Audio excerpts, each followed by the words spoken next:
The most terrifying thing is not the darkness of others, but the moment your own light refuses to be used. Carl Jung. There are writings by Jung that were never meant to see the daylight, hidden for decades, whispered about in lecture halls, but rarely printed because they described something far too unsettling. Not the cruelty of abusers, not the manipulation of narcissists. We already know those monsters. What Jung spoke of was more terrifying. The moment when the one who heals stops healing. The moment when the empath, the soul who has always forgiven, always carried, always endured, suddenly and without warning, snaps. This was not theory. It was a case he considered so dangerous. It remained concealed, because if the world knew that the most gentle among us can become the most frightening, it would shatter the illusion of what we call kindness. Think of it. The person who always understands you, the friend who takes your late-night calls, the partner who absorbs your storms, the child who sacrifices themselves to keep the family from breaking. Now imagine that same person, going silent, not angry, not screaming, but silent, no longer seeking to forgive, no longer bending, no longer carrying your weight. Jung believed this transformation was among the most dangerous ruptures in the human psyche, because when compassion dies, it doesn't vanish into nothing. It hardens. It becomes something that no manipulation can control.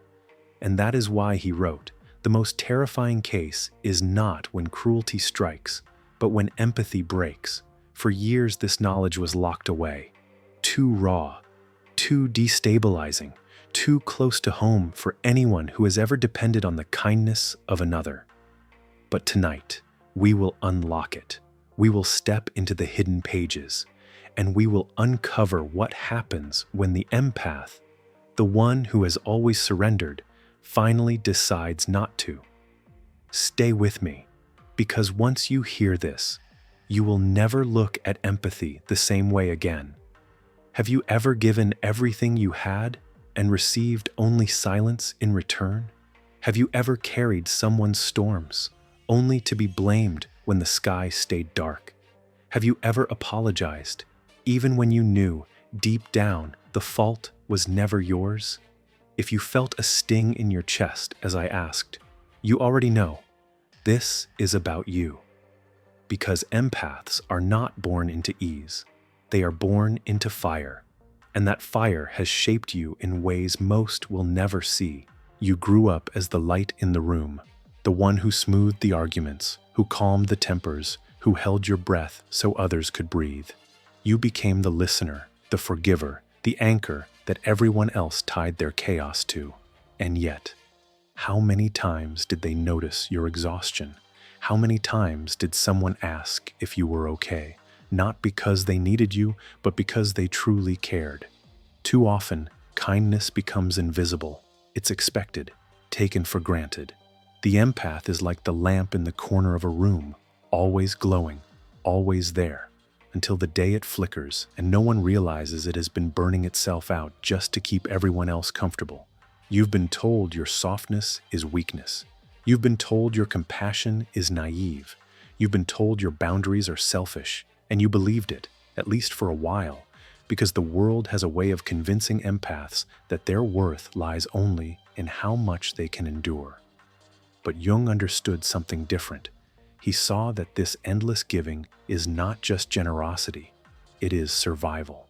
Empaths give because giving keeps the peace, because peace feels safer than conflict, because carrying the weight of others feels less dangerous than watching everything fall apart. And yet, every silent sacrifice takes something from you. Every apology you make to keep the harmony. Every night you spend absorbing someone else's storms. Piece by piece, you become hollow. And in that hollow space, resentment grows, quietly, invisibly, like water rising behind a dam. Do you know that feeling? That ache in your chest when you've said it's okay for the 100th time, even though it isn't? That dizziness when you walk away from another fight, knowing you silenced your truth just to keep someone else calm? It's not weakness, It's the cost of carrying too much for too long. And here's the cruel paradox. The world praises you for it. You are the good partner, the loyal friend, the selfless child. They applaud your endurance. Never seeing it is killing you slowly. You've been told that empathy is your greatest gift, but have you noticed how it feels like a cage? How often you bite back your words, swallow your pain, dim your glow, because you fear the ripple it might cause. It is here, in this quiet suffering, that the shadow begins to form.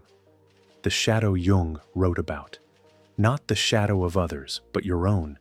The part of you that grows tired of carrying, tired of forgiving, tired of bleeding quietly while the world takes and takes.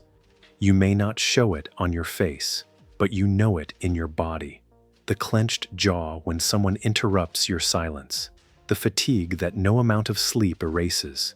The way your chest tightens when the phone rings, because you already know someone will need something from you. Empaths live with this duality. On the outside, the gentle smile, the soft voice, the endless patience. On the inside, the slow burn of resentment, the longing for someone, anyone, to finally see them, to finally carry them, just once. And maybe, as you hear this, you realize you've been waiting your whole life for that moment. The moment when someone would notice that your glow is not infinite, that your patience is not endless, that your compassion has limits, even if you've never dared to say it aloud. If this feels painfully familiar, it's because your story is not unique. Millions carry this same burden, hidden behind polite smiles and tired eyes. But that doesn't make it any less personal. This is your weight, your silence, your pain. And what Jung discovered, what terrified him, was that every empath reaches a breaking point. The lamp cannot burn forever. The dam cannot hold the water forever. The silence cannot last forever. And when that moment comes, the world finally sees what it has done to you. The world loves a simple story, and the story it tells about empaths is always the same, that you are the light, that you are endlessly forgiving, that you are gentle, harmless, and selfless, sometimes to the point of breaking. The myth says you are destined to be the victim, that your only role is to absorb, to endure, to heal, and that even if you suffer, your suffering will make others better. It sounds noble, it sounds poetic, but it is a lie. Because Jung saw something most people refuse to see, that the empath carries not just light, but shadow. And that shadow, once awakened, is far more frightening than cruelty itself. The myth says, your kindness makes you weak. The truth is, your kindness is a choice. And when you stop choosing it, the ground beneath others begins to shake. The myth says, empaths always forgive. The truth is, when an empath stops forgiving, it feels like exile. It feels like being erased by the very person who once gave you life. The myth says, empaths can be bent forever. The truth is, when they stop bending, they do not bend back. They stand and they do not move. Let me give you an image. Anna was the one everyone relied on, the one who took care of her mother's moods, her partner's tempers, her friends' crises. She was always the soft place to land, always the voice of reason, always the forgiveness no one deserved. For years, Anna smiled through her exhaustion. She said, "It's fine, don't worry about me." Even when she wanted to scream, she believed the myth that her role was to give, to heal, to soothe. But something happened. Not a fight, not a betrayal that exploded in flames. Something quieter. One day, after years of carrying everyone else's storms, Anna simply stopped answering the phone. Not with malice, not with anger, just silence. Her friends thought she was busy. Her partner thought she was moody. Her mother thought it was a phase. But Anna wasn't coming back. The part of her that always gave without limit had died. And in its place, there was someone new. Someone who would no longer be consumed. This is the truth Jung hinted at, that the empath's shadow is not chaos, but clarity. It is not violence, but withdrawal, and that withdrawal can be the most terrifying act of all, because cruelty we expect. But when love turns into distance, when warmth turns into cold silence, it dismantles people in ways anger never could. Jung saw that empaths are not just healers. They are carriers of immense power, and when that power is reclaimed, it shakes the foundations of every relationship built on their endless giving. So let us set the record straight. The empath is not weak. The empath is not destined to be a victim. The empath is not defined only by light. The empath carries shadow. And when that shadow is faced, integrated, and allowed to breathe, it becomes the most sovereign force in the human psyche. Your silence can cut deeper than any scream. Your detachment can wound more than any betrayal. And your refusal to carry others can be the beginning of your freedom. That is the truth hidden beneath the myth, and it is this truth, the awakening of shadow within the empath, that leads us to the breaking point, the moment of reversal, the moment when silence speaks louder than sacrifice ever did. Every empath has a threshold. It is not visible to others. It is not even clear to themselves until the day it breaks. For years, you tell yourself, one more chance, one more excuse, one more time I'll carry them, because they cannot carry themselves. And so you keep going, you keep forgiving, you keep bending. But there comes a moment, a split second, when the mask of the manipulator slips, when their words no longer confuse you, when the fog clears. It is the moment you see their face, truly see it, without the charm, without the excuses, without the story you've been clinging to, and something inside you shifts forever. This is the clarity event, the snap, the moment Jung believed was more dangerous than any outburst of rage, because it is not chaos, it is not screaming, it is silence, the silence of recognition, the silence of finally understanding. I was never the problem. I was the solution they kept abusing. Picture this. A woman, let's call her Elena, spent 10 years in a marriage where she was always the one to compromise. She soothed every argument, absorbed every insult, forgave every betrayal. She told herself, he needs me. If I just love harder, he will change. Her husband played his role well. Charming apologies, promises of tomorrow. Gaslight woven so skillfully she began to doubt her own memory. But one evening, after yet another cycle of anger and regret, Elena did not cry. She did not beg. She did not try to explain herself. She walked to the kitchen table. She took off her wedding ring, and without a word, she placed it on the wood. No shouting, no threats, no dramatic speeches, just the quietest sound, the ring settling on the table. That silence was louder than any scream she could have unleashed, because for the first time, she was not reacting, she was deciding. This is what terrifies manipulators most. Not your anger, they can twist that. Not your pain, they can feed on it. Not your tears, they can use them as weapons.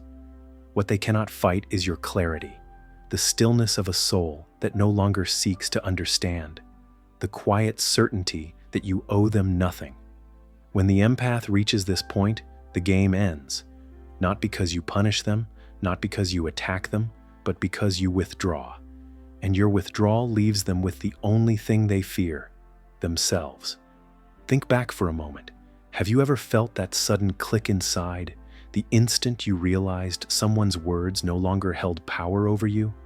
That day when the guilt, the shame, the need to fix everything simply evaporated.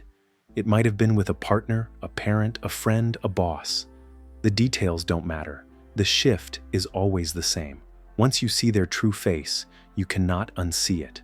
Once you recognize the cycle, you cannot return to blindness. Once the empath awakens, they do not fall asleep again. Jung warned, this is among the most frightening transformations in the psyche. Because the empath, once awakened, is no longer controllable. Their silence becomes a mirror. And in that mirror, the manipulator is forced to face their own emptiness. This is the clarity event. It does not look like a breakdown. It does not sound like an explosion. It feels like a door closing, softly, finally, forever.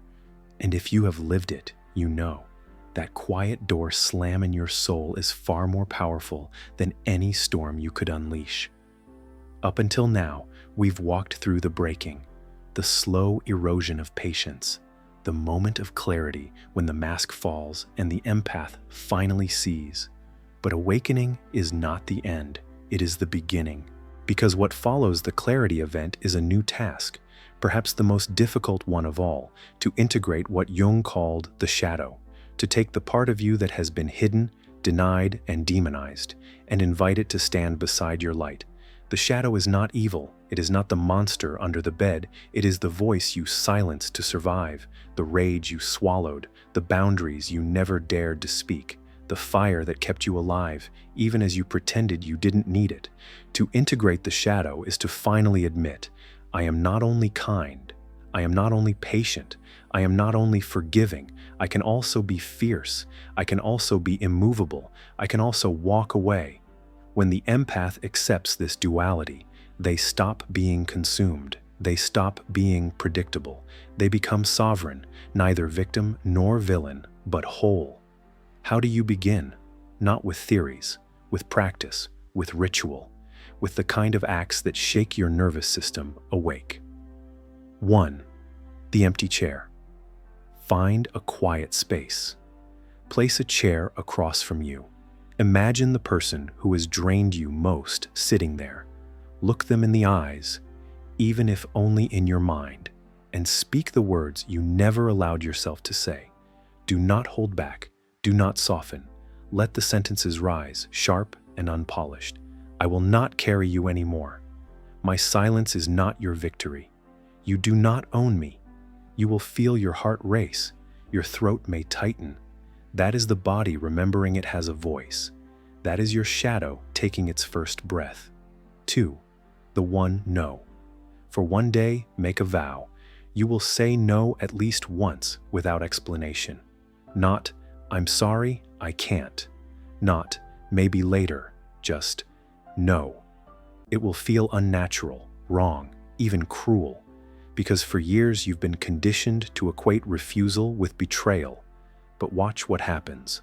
The world does not collapse, and inside you, something loosens, like a chain falling away. 3. The mirror of shadow. Stand before a mirror. Write down 3 traits about yourself you've always tried to suppress: stubborn, cold, detached. Now ask, how can these protect me? Stubbornness is perseverance. Coldness is clarity. Detachment is freedom. What you thought was shame becomes armor. What you thought was weakness becomes strength. Integration is not loud. It doesn't require confrontation with the whole world. It is quiet, intimate, a reordering of your inner map. You begin to realize you are no longer afraid of being called selfish. You are no longer desperate to be understood. You are no longer willing to trade your peace for someone else's chaos. This shift is radical because the manipulator cannot survive it. They feed on guilt, on your endless explanations, on your fear of being misunderstood. Take those away, and they starve. Light without shadow is fragile. Shadow without light is destructive. But when they stand together, they create a force that is unshakable. You, as an empath, were never meant to erase your shadow. You were meant to weave it into your being, to become both soft and unyielding, both compassionate and sovereign. When you integrate your shadow, you do not lose your kindness. You refine it. You choose when to give it, and you stop giving it to those who devour it without care. Before you sleep, light a single candle. Sit in the quiet and whisper, "My shadow is not my enemy. My shadow is my guardian." Let the flame remind you, even light needs darkness to be seen, and tomorrow, when the world comes with its demands, you will stand differently. Not harder, not colder, but clearer. Integration is not about becoming someone else. It is about finally becoming whole. And when you are whole, no one, no manipulator, no abuser, no toxic cycle can use you the way they once did. This is the path Jung pointed toward. not the path of endless sacrifice, not the myth of the pure empath, but the reality of a human being who has learned to hold both sides of the soul. For so long, the empath has been told their role: to absorb, to forgive, to remain quiet. But what happens when that silence ends? What happens when the one who has always bent finally stands? This is the transformation Jung feared and admired, the shift from victimhood to sovereignty, from endless softness to balanced strength. Think of a man named Daniel. For years he worked in an office where his ideas were stolen, his efforts overlooked, his voice drowned by louder, sharper personalities. He was dependable, reliable, the one who stayed late to fix what others broke. And like so many empaths, he told himself, "It's fine. I don't need recognition. I just want peace." But inside, the resentment grew. Every dismissal, every interruption, every stolen word. Until one morning, during a meeting, it happened. He didn't raise his voice. He didn't slam the table. He simply said, with calm certainty, "That's my idea, and I'm not going to let it be dismissed." The room froze, not because he shouted, but because he didn't. Because the man who had always yielded suddenly did not. And from that moment on, something changed. People began to listen. They began to respect him, not because he became aggressive, but because he became whole. This is the path of the balanced warrior, not the one who fights every battle, not the one who hides from every conflict, but the one who chooses, who gives their light deliberately and shields it when it is not honored. An empath integrated with shadow becomes a paradox, soft yet unbreakable, kind yet immovable, gentle yet edged with steel. And paradox is power, because no manipulator can predict it, no abuser can control it, no cycle can consume it. Imagine yourself now, not as the endless giver, not as the silent sufferer, but as the sovereign of your own inner kingdom. You decide when to open the gates, you decide when to close them. You decide who enters and who never will again. This is not cruelty, this is not revenge, this is justice to yourself. Because the world does not need more martyrs. The world needs empaths who have become whole. Empaths who can stand in both light and shadow and hold their ground. The hero's journey is not about slaying monsters. It is about slaying the illusion that you were ever powerless. And when that illusion dies, you rise, not as the victim, not as the sacrifice, but as the balanced warrior. This is the moment of catharsis, the point where you see yourself differently, where you whisper, maybe for the first time, "I am not just here to carry others. I am here to stand." And in that standing, everything changes. And so we arrive at the end of this journey, not the end of empathy, not the end of kindness, but the end of being consumed. Because the empath, once integrated, no longer bleeds for everyone else. They choose where to give and where to guard. They are no longer the victim, no longer the silent shadow in the room. They are sovereign. You were never meant to erase your light, and you were never meant to erase your darkness. You were meant to hold both, to let them dance together. The tenderness that heals, the shadow that protects, the warrior who stands. This is the balanced empath, the one who walks through the world not as prey, not as martyr, but as whole. And here is the truth. When you step into this wholeness, the world cannot use you the way it once did. Your silence is no longer weakness. Your detachment is no longer emptiness. Your boundaries are no longer selfish. They are the language of your freedom. So tonight, I leave you with a simple invitation. Write these words in the comments if they resonate with you. I choose conscious transformation. Let it be your declaration, not just to me, not just to others watching, but to yourself. Because the moment you declare it, you begin to live it. And if this spoke to you, share it with someone you love, someone who gives too much, someone who silently carries the weight of others. They need to hear this truth, and stay close, because this journey is not over. In our next video, we will step into another dangerous illusion, the moment when love itself becomes a tool of control. It may be even more unsettling than what we uncovered tonight. Until then, stand tall, guard your light, honor your shadow, and remember, you were never just here to endure. You were always here to transform.